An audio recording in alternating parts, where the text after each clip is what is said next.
SBI clerk preliminary official date কিন্তু announce হয়ে গেছে 27 ফেব্রুয়ারি থেকে কিন্তু তোমাদের শুরু হচ্ছে।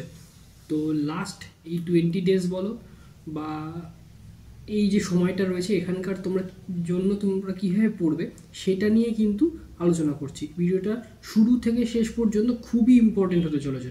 তোমরা কিন্তু অবশ্যই ভিডিওটা স্কিপ না করে দেখবে, প্রতিটা পয়েন্ট গুরুত্বপূর্ণ হতে চলেছে। আর এই ভিডিওটা আমি দুটো পার্টে আপলোড করব। তো আজকে ফার্স্ট পার্ট আসছে, এর নেক্সট ডেতে কিন্তু সেকেন্ড পার্টটা আমি আপলোড করব। তো ভিডিও দুটো কিন্তু তোমরা অবশ্যই দেখবে। আর চ্যানেলে যারা নতুন তারা অবশ্যই চ্যানেলটাকে সাবস্ক্রাইব করে দিও, আর ভিডিও ভালো লাগলে অবশ্যই একটা লাইক করো। তো চলো ভিডিওটা শুরু করি।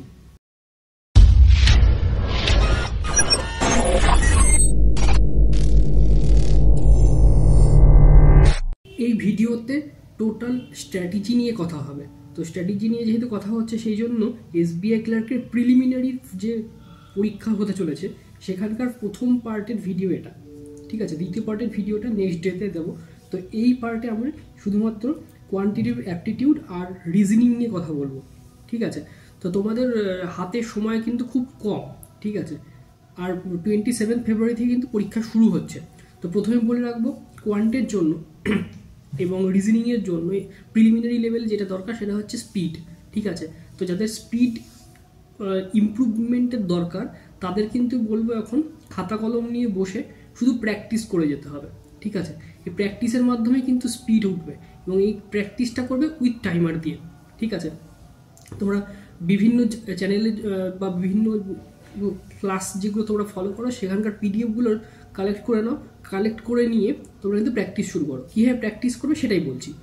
এখানে মাথায় রাখবে যে ক্লারিক্যাল লেভেলের যে প্রিলিমিনারি এক্সামগুলো হয়, অর্থাৎ এসবিআই ক্লার্কের যে প্রিলিমিনারি পরীক্ষাটা হচ্ছে, সেখানে বেশিরভাগ প্রশ্ন কিন্তু ওয়ান লাইনার থাকবে।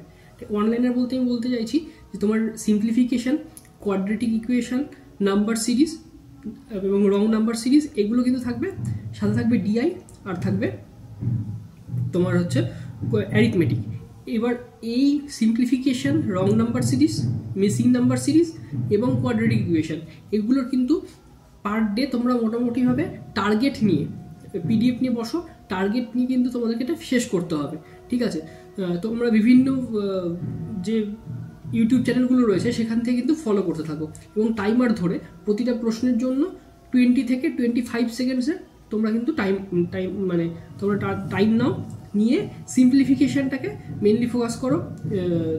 আর সিরিজ এবং কোয়াড্রেটিক ইকুয়েশন, সিরিজের মধ্যে আমি নাম্বার সিরিজের কথা বলছি এবং রং নাম্বার সিরিজের কথাও বলছি। তাতে কি হবে, তোমাদের কিন্তু স্পিডটা ইমপ্রুভ হবে যখন তোমরা টাইমার ধরে প্র্যাকটিস করবে। পার ডে যদি তোমরা টার্গেট নাও যে 50টা করে সিম্পলিফিকেশান, ঠিক আছে, 50টা সিরিজ, ঠিক আছে, এবং ডিআই এর সেট তোমরা করবে, তাহলে কিন্তু তোমাদের দেখবে স্পিডটা অটোমেটিকভাবে কিন্তু ইমপ্রুভ হয়ে যাবে, ঠিক আছে। তো এক্ষেত্রে 50টা প্রশ্নের জন্য তোমরা টাইম দাও 20 থেকে 25 মিনিট, ঠিক আছে। তার বেশি কিন্তু তোমাদেরকে টাইম দেওয়া যাবে না, ঠিক আছে। তাহলে ওই কাছাকাছি 30 সেকেন্ড বা তার কম সময়ে কিন্তু পার কোশ্চেনে অ্যালার্ট হচ্ছে। তো সেই জিনিসটাকে ফোকাস রেখে তোমরা প্র্যাকটিস করো, দেখবে স্পিড ইমপ্রুভ হবে। এবার চলে আসি অ্যারিথমেটিকের পোর্শনে, ঠিক আছে। অ্যারিথমেটিকে কী করবে, অ্যারিথমেটিকে যারা টপিক ওয়াইজ কমপ্লিট করছিলে, যাদের যে টপিকটা পড়ে রয়েছে সবার ফার্স্টে এই 2-1 দিনের মধ্যে সেই টপিকগুলো কমপ্লিট করে নাও, ঠিক আছে, উইথ কনসেপ্ট এবং প্র্যাকটিস করে নেওয়ার পরে যদি সমস্ত চ্যাপ্টারগুলো কমপ্লিট হয়ে যাবে, তারপরে তোমরা করবে মিক্সড কোশ্চেন, ঠিক আছে। মিক্সড কোশ্চেন করবে, তো মিক্সড কোশ্চেনও ঠিক সেরকমই টাইমার দেবে। 30 মিনিট বা 40 মিনিটসে তোমরা একটা স্লট নাও, নিয়ে সেখানে মিক্সড কোশ্চেন তোমরা কালেক্ট করে নাও, ঠিক আছে। কালেক্ট করে নিয়ে পার কোশ্চেনের জন্য তোমরা প্র্যাকটিস করো। দেখবে যতটা তোমরা প্র্যাকটিস করতে যতটা সলভ করতে পারবে, 30 মিনিট তোমরা হয়তো টাইম দিলে সেক্ষেত্রে দেখা যাচ্ছে তুমি 30 থেকে 35টা বা 40টা প্রশ্ন তুমি অ্যাটেম্প করতে পারছো, ঠিক আছে, সলভ করতে পারছো। তারপরের দিন টার্গেট নাও যেন 40 থেকে সেটা 42 হয়, ঠিক আছে, বা তারপরের দিন যেন 42 থেকে 44 হয়, 45 হয়। তাহলে এভাবে ধীরে ধীরে ইমপ্রুভ করার চেষ্টা করো ডে বাই ডে, তাহলে দেখবে তোমাদের অ্যারিথমেটিকে কিন্তু স্পিডটাও বাড়বে। এখন কিন্তু মিক্সড কোশ্চেন সলভ করার সময় এসে গেছে, ঠিক আছে। শুধুমাত্র চ্যাপ্টার ওয়াইজ ধরে ধরে কিন্তু প্র্যাকটিস করলে হবে না। আচ্ছা, এরপরে যেটা আসবো সেটা হচ্ছে ডেটা ইন্টারপ্রিটেশন। ডেটা ইন্টারপ্রিটেশনে প্রতিটা ডেটা ইন্টারপ্রিটেশনে 5টা করে প্রশ্ন থাকে, ঠিক আছে। 5টা প্রশ্নের জন্য ঠিক সেই 2 মিনিট থেকে 2.5 মিনিট টাইম দাও, ঠিক আছে। 5টা ডেটা ইন্টারপ্রিটেশনের মানে 5টা ডেটা ইন্টারপ্রিটেশনের প্রশ্নের জন্য, অর্থাৎ প্রতিটা ডেটা ইন্টারপ্রিটেশনের জন্য তোমরা 2 থেকে 2.5 মিনিট টাইম দেবে, ঠিক আছে। এইভাবে প্র্যাকটিস করো, দেখবে ডেটা ইন্টারপ্রিটেশনের স্পিডটাও কিন্তু তোমাদের ইমপ্রুভ হয়ে যাবে।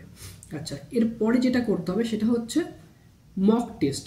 মক টেস্টটা কিন্তু খুবই ভাইটাল এই সময়, ঠিক আছে। পার ডে একটা করে কিন্তু তোমাদেরকে মক টেস্ট দিতেই হবে একটা করে মক টেস্ট। যদি 2টো করে দিতে পারো খুবই ভালো, একটা করে কিন্তু মক টেস্ট দিতেই হবে। তো এইটা মাথায় রেখে তোমাদেরকে সারাদিনের যে স্টাডি রুটিনটা যেটা হবে সেটা কিন্তু তোমরা তৈরি করে নেবে। এবার চলে আসি রিজনিংয়ের পোর্শনে। রিজনিংয়ে কিন্তু যেটা সব থেকে ভাইটাল জিনিস থাকে সেটা হচ্ছে পাজল যদি তুমি পরীক্ষার হলে গিয়ে সলভ করে নিতে পারো উইথ টাইমের মধ্যে যদি তোমরা সলভ করে নিতে পারো, তাহলে কিন্তু তোমরা একটা অ্যাডভান্টেজ পেয়ে যাবে।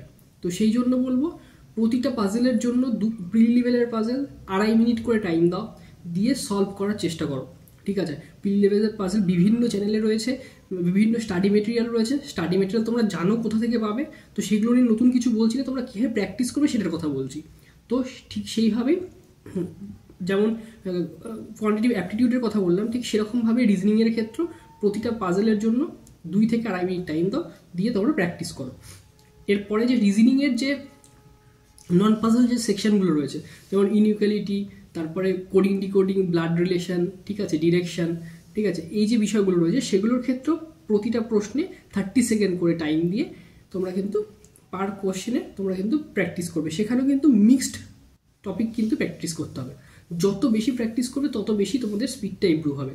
এবার বিভিন্ন ওয়েবসাইটে কিন্তু সেকশনাল মক পাওয়া যায়। ধরো রিজনিংয়ের জন্য সেকশনাল মক থাকলো 20 মিনিটসে 35 কোশ্চেন্স, ঠিক আছে। এরকম যদি তোমরা প্র্যাকটিস করতে পারো তাহলে কিন্তু একটা ছোটো মক দেওয়ার মতো কিন্তু একটা তোমাদের প্র্যাকটিস হয়ে যাবে, ঠিক আছে।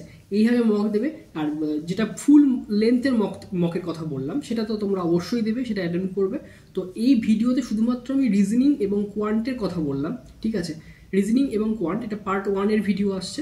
পার্ট 2-তে আমি শুধুমাত্র ইংলিশের কথা বলবো, কারণ ইংলিশের জন্য একটা ডেডিকেটেড এখানে একটা তোমার স্ট্র্যাটেজি দরকার পড়ে, সেই জন্য আমি এই ভিডিওতে ইনক্লুড করছি না, ঠিক আছে। সেটা শুধুমাত্র ইংলিশের জন্য আলাদা করে পার্ট 2টা দেবো। তো এই প্ল্যানে যদি তোমরা এই কদিন প্র্যাকটিস করে যেতে পারো, আমি চ্যালেঞ্জ করে বলতে পারি তোমাদের ইমপ্রুভমেন্ট তো হবেই হবে। যাদের একদম প্রিলিমিনারি প্রিপারেশনটা যে অবস্থায় রয়েছে তার থেকে 50 to 60% কিন্তু তোমাদের ইমপ্রুভ হবে, ঠিক আছে। তারও বেশি হতে পারে। যারা হয়তো প্রিলিমিনারি পরীক্ষা পাস করতে পারোনি এতদিন পর্যন্ত, তাদের কিন্তু এবার হয়তো এইভাবে প্র্যাকটিস করলে তোমাদের কিন্তু পাসও তোমরা করে যেতে পারো, ঠিক আছে। তো শুধুমাত্র এই সময়টাতে প্র্যাকটিসের ওপর মনোযোগ দাও। আর যারা প্রিলিমিনারির সাথে মেন্সের প্রিপারেশান নিচ্ছিলে এতদিন ধরে, তারা আর 4-5 দিন মোটামুটি ফেব্রুয়ারির ফার্স্ট উইক অবধি যদি তোমরা মেন্সের প্রিপারেশানটা সাথে তোমরা রাখতে পারো, তারপরে স্টপ করে দিও মেন্সের জন্য, দিয়ে শুধুমাত্র প্রিলিমিনারিতে ফোকাস করে কিন্তু প্র্যাকটিস করে যেতে হবে। সেই সময় কিন্তু শুধুমাত্র প্রিলিমিনারির উপরে ফোকাস করবে। তো এই ছিল আজকের ভিডিওটা যদি ভালো লাগে অবশ্যই একটা লাইক করে দিও, আর চ্যানেল নতুন হলে সাবস্ক্রাইব করে দিও। দেখা হচ্ছে সেকেন্ড পার্ট নিয়ে, ঠিক আছে। সেকেন্ড পার্টে আমরা ইংলিশ নিয়ে শুধুমাত্র কথা বলবো। তো চলো ভিডিওটা এখানেই শেষ করছি, দেখা হচ্ছে নেক্সট ভিডিওতে।